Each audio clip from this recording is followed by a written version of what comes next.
case briefs, and so much more. LSData's got what you're looking for. In a 1966 case heard by the United States District Court for the Western District of Wisconsin, National Oil Company sued Phillips Petroleum Company for allegedly interfering with their business relationship with Stellick.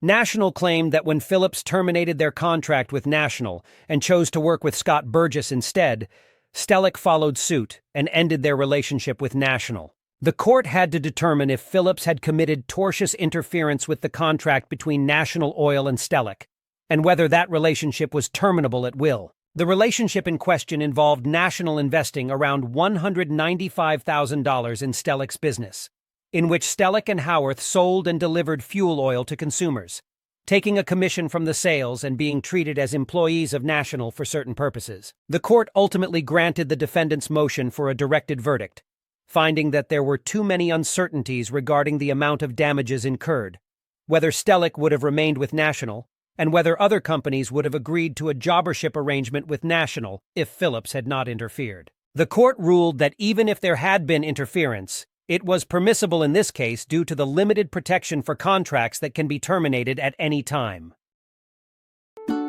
Case briefs, and so much more. LSData's got what you're looking for. Visit lsd.law, elevate your mind. Leave the stress of class.